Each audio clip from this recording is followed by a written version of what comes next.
am going to work through this first quadrilateral riddle with you.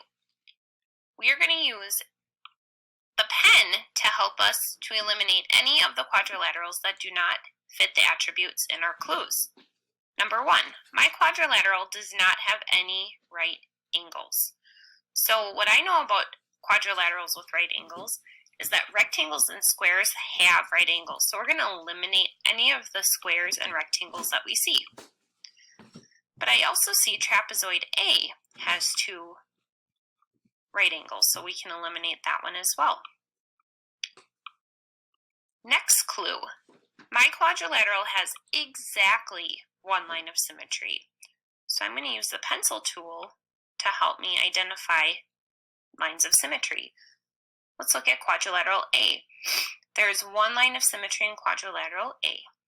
Rhombus A has 2 lines of symmetry, so rhombus A does not fit our clue. Parallelograms. This parallelogram does not have any lines of symmetry. This trapezoid has 1 line of symmetry. Quadrilateral B has 1 line of symmetry. This parallelogram does not have any lines of symmetry. Quadrilateral C does not have any lines of symmetry. Quadrilateral D does not have any lines of symmetry, and quadrilateral E does not have any lines of symmetry.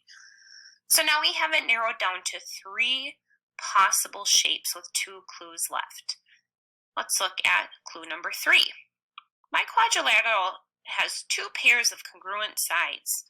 So I'm going to use the pencil tool again to identify where we have congruent sides. So let's look at quadrilateral A. This side is congruent to that side. That means they're the same length, exact same length. And this side is exactly the same length as this side. So there are 2 pairs of congruent sides in quadrilateral A. Let's take a look at trapezoid A, or trapezoid B. I see that this side and this side are congruent, but not the top and bottom side. So we are going to eliminate trapezoid B. Let's look at quadrilateral B. I see that this side and this side are exactly the same length. So they are congruent, and this side and this side are exactly the same length. So they are congruent. So both quadrilateral B and quadrilateral A fit our clue number 3. So on to clue number 4.